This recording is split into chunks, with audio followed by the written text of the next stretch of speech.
Hello, welcome to Gardener's World on the most glorious spring day. It's as though winter was a distant memory. And it's extraordinary how the gardener's responding. There is this green energy that is growing almost in front of my eyes in the garden, and it is sprinkled and spangled with lovely spring flowers. So while this sun lasts, let's enjoy it. This week, Carol will be selecting the plant that she feels most typifies the month of March. And Frances Tophill is in Barbados, where she spent the winter brushing up on her botanical knowledge.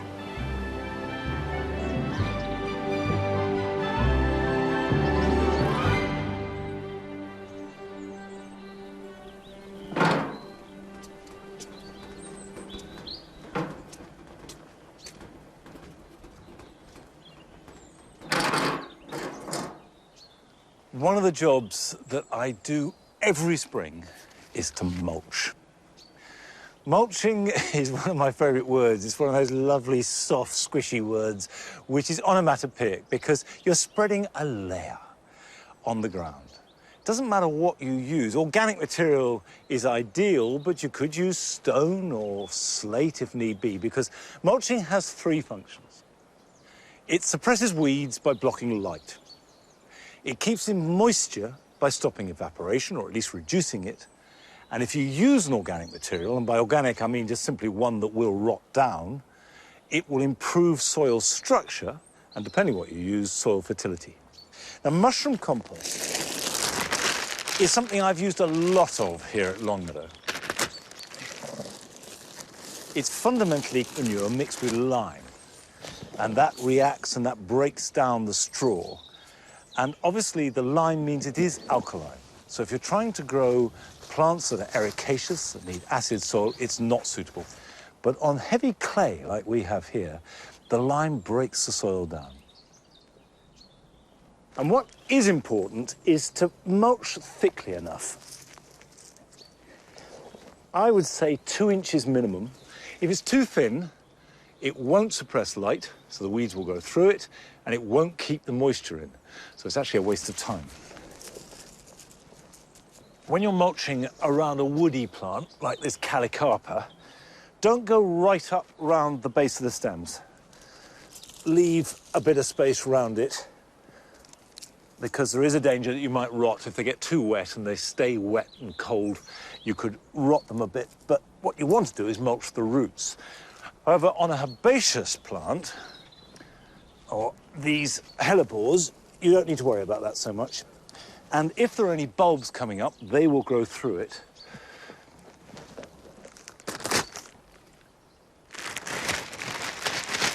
What I would say is if you haven't mulched before, or you haven't got round to mulching this year, something to do in the next week or so.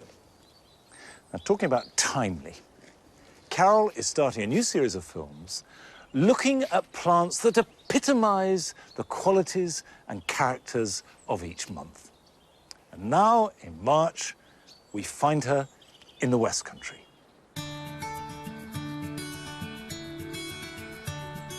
As the calendar flips into March and we launch into spring, one of our most familiar and well-loved plants pops up all over the landscape. In woodlands, parkland, churchyards, and of course, in our gardens. It's the narcissus, or as we all know it, the daffodil. Native to Western Europe, it's been around for more than 25 million years. The unmistakable daffodil really lets us know that spring has arrived. During the 50s, trains were organised called Daffodil Specials to carry people from the cities out to the fields in Gloucestershire and Herefordshire, the Golden Triangle, where they could feast their eyes on fields full of these beautiful flowers. The trains have gone, but the commercial growers are still going strong. The daffodil is now the county plant of Gloucestershire. And of course, It's the national emblem of Wales. The daffodil, or narcissus, belongs to the family Amaryllidaceae, along with alliums, snowdrops and agapanthus. It's a bulbous perennial. There's a single stem, usually with one flower at the top, although there are multi-headed daffodils too. These outside petals, the perianth, are actually 3 sepals and 3 petals. The inside, the corona or trumpet, is where all the action takes place. In here is the stigma, the female bit, which receives the pollen, and the stamens arranged round its edge. At their tops are anthers full of pollen. At the back of the flower is the ovary, which eventually, when the flower has been pollinated, swells and is full of seeds.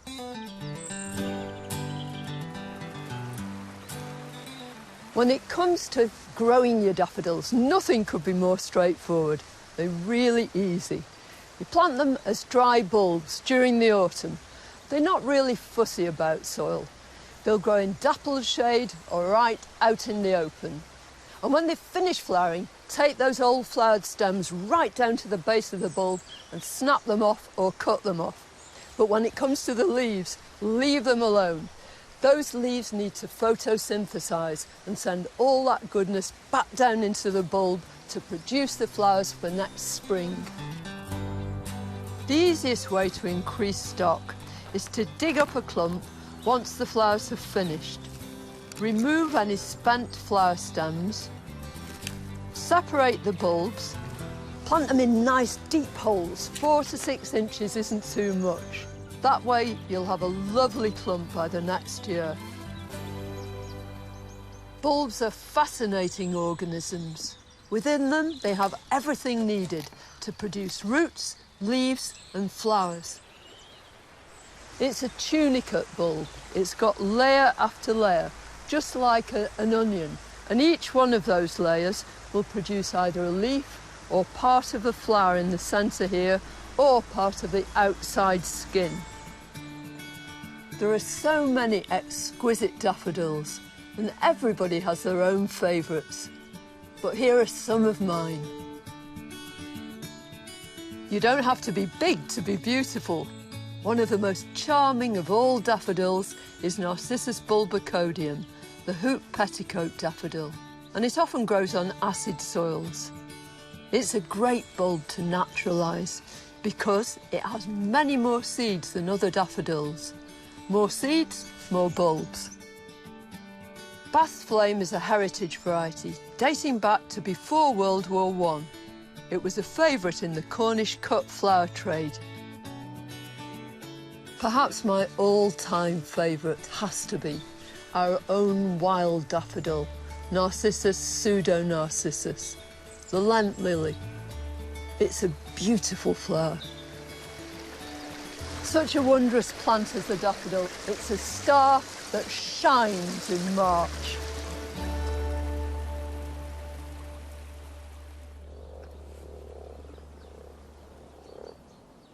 Of course, daffodils are the most potent symbol of March. But another less likely seasonal visitor are frogs. And this little pond that I made a couple of years ago, and it's really not much more than a scrape in the ground with a lining, has got dozens of frogs in it. That croaking can grow and swell, and sometimes I can hear it from the house. Right then, we'd better go and do some serious pruning. Come on.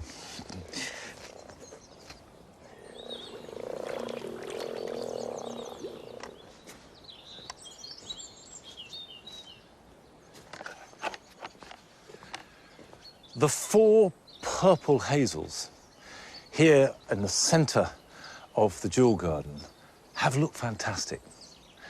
They're a hazel called Corylus maxima purpurea, but they got too big and they're shading out plants that need as much sunlight as they can get. So the answer is to cut them back, but because they're hazels, they will respond to coppicing. Now, the whole point of coppicing is that you don't just cut back halfway up or take the top few feet off or whatever. You reduce the plant right down to the ground. And hazels lend themselves to this brilliantly.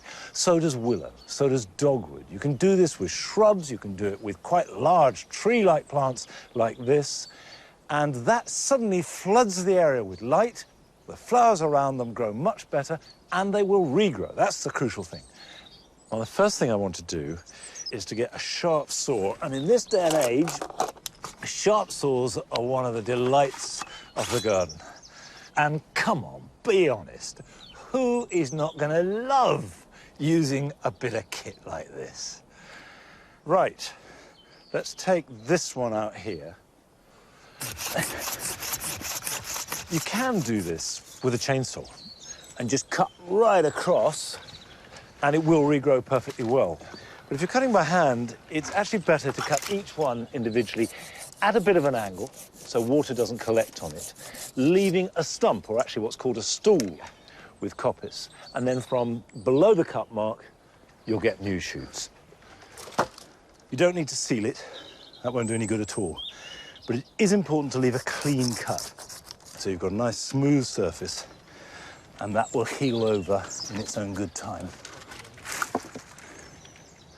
Now to manage the new. The first thing to do is to take out any damaged or weak or crossing growth.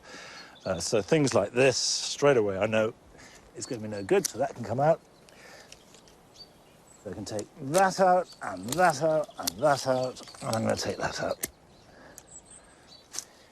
Well, that's left me 8 stems. Some are a little thicker than others, but I'm going to leave those. I might reduce them down a bit in a year or two. And of course, these will become the great thick branches in very short time, literally 2 or 3 years. The one thing I would say is do it now if you can, because to prune a plant like this so radically is stressful. And if it's trying to put on leaves or even flowers at the same time, that's a double whammy. So this is a job that can be done any time between Christmas and Easter. But to be honest, the nearer to the new year it is, the better. So crack on with it if you're going to do it. Now, I'm sure you are aware that this is the 50th year of Gardener's World.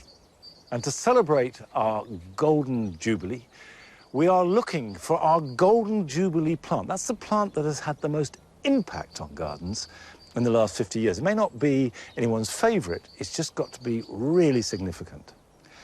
And all the Gardener's World presenters are picking one plant that they think is the one that has changed the world most, and then we will be asking you to vote. And at Gardener's World Live, where we'll be having a big party to celebrate our 50th birthday, we will announce the one that you think most fits that bill. Remember, it's not a favourite, it's the one that's had the most impact. Now, last week, I put forward the case for bedding. This week, it's the turn of Nick Bailey. Dahlias are fantastic garden plants. They've been around in Europe in common cultivation for about 200 years. But in the last 50, they've made an incredible transition. They've gone from being strictly the preserve of the allotment here, growing them for cut flowers, to being mainstream border plants. Now, these plants, of course, are amazing in their range and diversity, all sorts of flower forms and every colour you can imagine except blue. There are now these short, squat forms which work brilliantly at the front of borders and also in containers. People used to lift them in winter. Now, with warmer soils, changing climate, they can be left in the ground, so they're incredibly easy to grow. They'll flower all the way through, from July to November. Some people might think of them as being retro. I think they're absolutely now. What's not to love about dahlias?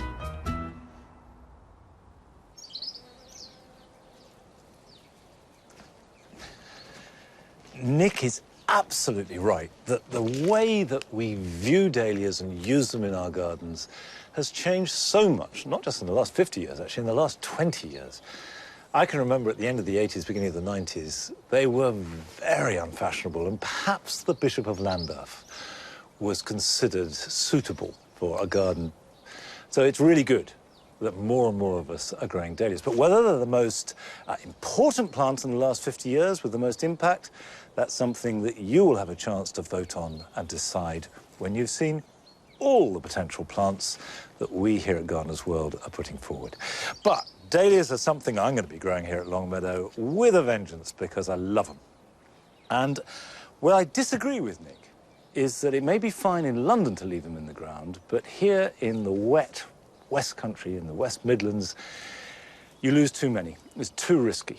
And they hate sitting in cold, wet ground. It got to -9 here in January, and much safer to store them. And this is how we do it. We put them into crates, we lift them, and pack them in old potting compost. And if you carefully take each one out like that, and what I want to check is that they haven't dried up, and they're shriveled, and they haven't rotted. So when you feel the tubers, they should be nice and firm. And if you're buying dahlias at this time of year, you want big, firm tubers. Look at that. A nice, lovely, healthy, strong set of tubers. That is going to flower beautifully. And now we'll pot these up. So if we've got a large one like this, we need a largish pot. And the idea is to put them in a plastic pot at this stage, which is just big enough. They don't need much room to grow. We just want a root system to develop. So they start to come out into the light, a little bit of protection, and then when the top growth is about 1 foot high and we get to mid-May, they can go out into the garden. So I've got some good quality compost. Dahlias are greedy plants. So that can go on there. And then I'll just put some soil around it. This will start to grow straight away, and you put it somewhere sheltered. Water it and keep it moist. Water it once a week, don't let it dry out. You'll very quickly see new shoots, and just keep an eye on them. If it turns really cold, you might have to put some fleece over them. Of course, however much dahlias feel part of our very English gardens, they are exotic. They were introduced in the 16th century from Mexico. And they're one of many plants from that region which have enriched and delighted our gardens ever since. And Frances Tophill has been spending her winter in that part of the world. Only 21 miles long and 14 miles wide, with the roaring Atlantic Ocean to the east and the serene Caribbean Sea to the west. This is Barbados.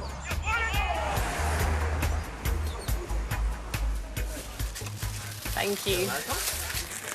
With its perfect tropical climate, it's a gardener's paradise and home to some really remarkable plants like yams, Christophines, and even locally grown bananas. And some spectacular gardens too.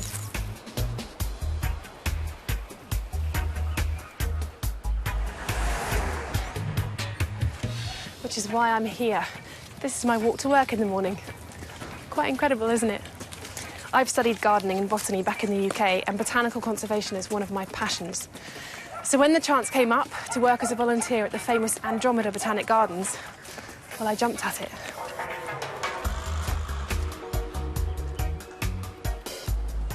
The Andromeda Botanic Gardens cling to the rocky cliffs of the wild and rugged east coast. The 6 acres of stunning botanic gardens were created by plantswoman Iris Bannicky, who started the garden way back in 1954.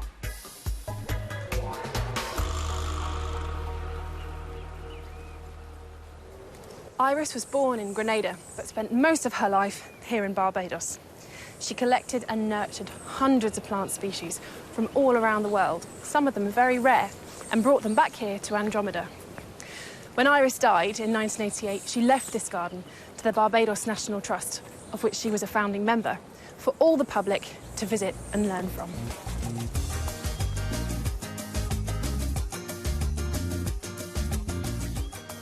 Andromeda is a place I've dreamed about coming to for years.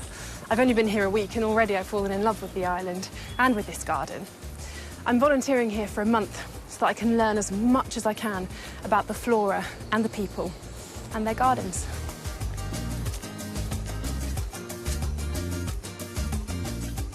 As a gardener, I find I'm very busy in the spring and summer, but I love to spend my winters travelling around and learning about horticulture and conservation in different countries around the world. And it's amazing the similarities that you see. Here at Andromeda, one of the first things I did was working down here in what will become a very beautiful white garden. And I was planting begonias and busy lizzies, which are two plants I know very well as bedding plants back home. But here, they grow much, much bigger and they live for much, much longer.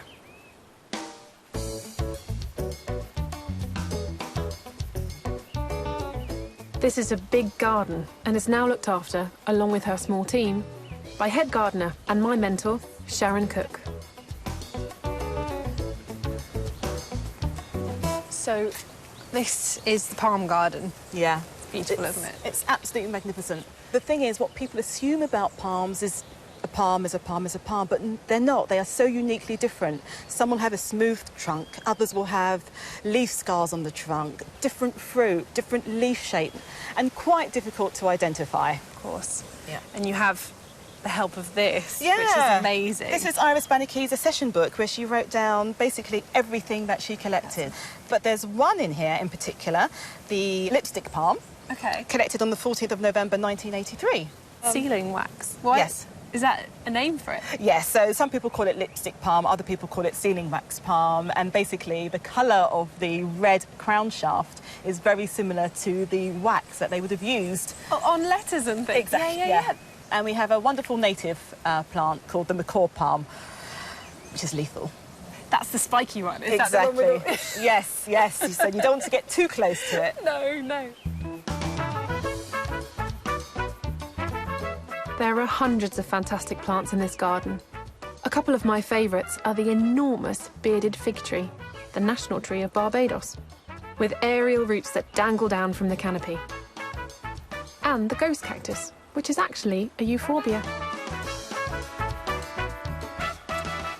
So Sharon, is this cultivar that you really want to keep going in the garden? Oh, definitely.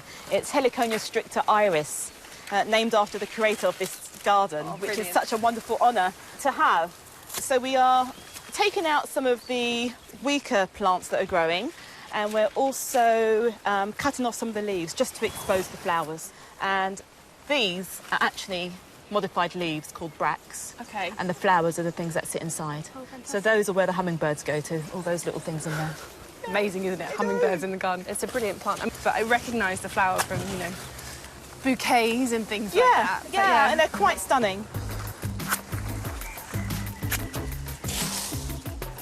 Yep, that looks wonderful. Cool. Yay! Another job done. Yes. Moving on to the other 500.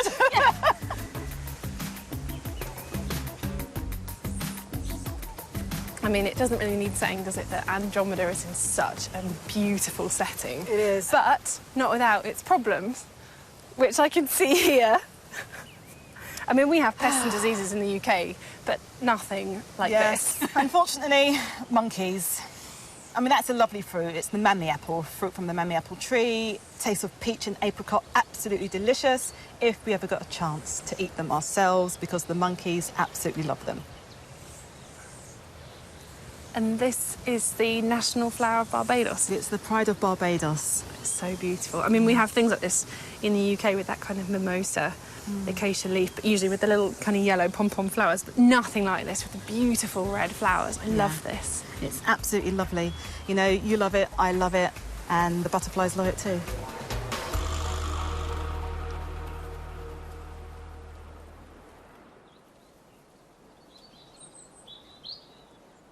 Come on, you come and take this. Come on, to here. You have that. Oh, look. She's got it. Not you.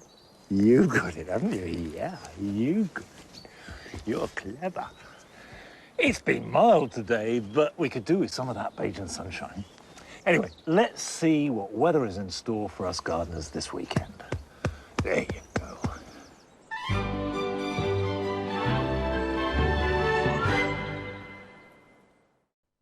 Hello there. Earlier this week in the sunshine, we had the warmest day of the year so far, 19 degrees. Not going to reach those sort of numbers this weekend, but it will still be mild and crucially at night. It's breezy as well. The wind's picking up a westerly, so most of the rain is going to be across the western side of the UK, drier and brighter in the east. And that's really the picture on Saturday. A bit of rain and drizzle coming into Wales, southwest England, turning wetter in Northern Ireland, but not much rain for Scotland down the eastern side of England and the Midlands. And temperatures could be as high as 15 degrees or so if we do get some sunshine.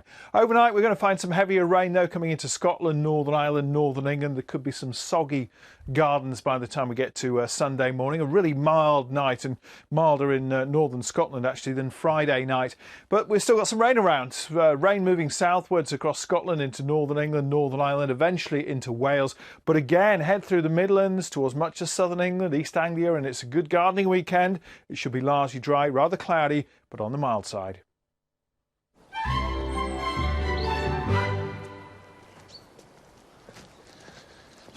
Well, whatever the weather this weekend, there will be an opportunity to get out and do things in the garden. So here are some jobs that you can be getting on with.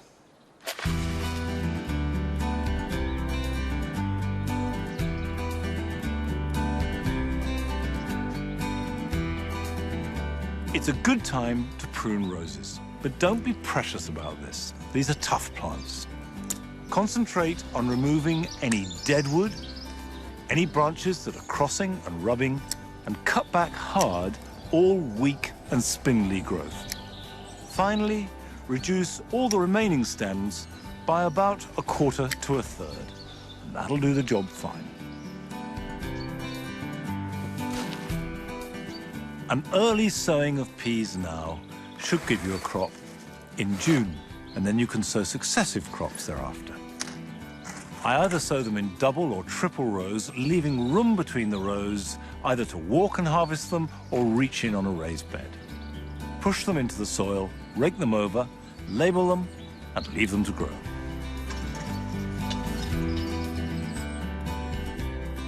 Although ornamental grasses look wonderful in winter, their decorative time is over, and they need to be cut back to allow the new growth to come through.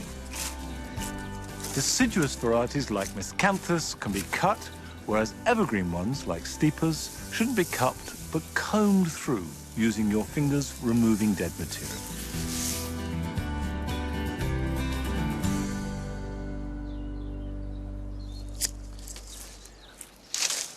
All this material will compost, but very slowly on its own. What you have to do is put it to one side, chop it up if possible, then mix it in with very green material like lawn mowings or maybe kitchen waste.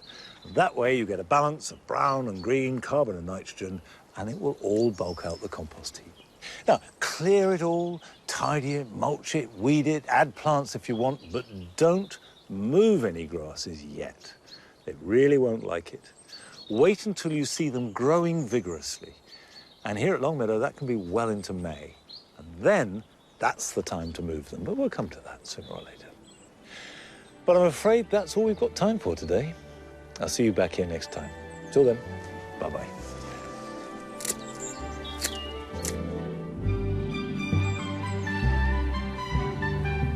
Sue Reed gets us started in Only Connect next on BBC Two. Smiths take on Verbivores. The prize, a place in the semi-finals. Then at 9, wildlife cameraman Colin Stafford Johnson makes his way along the desolate west coast in Wild Island, the edge of the world.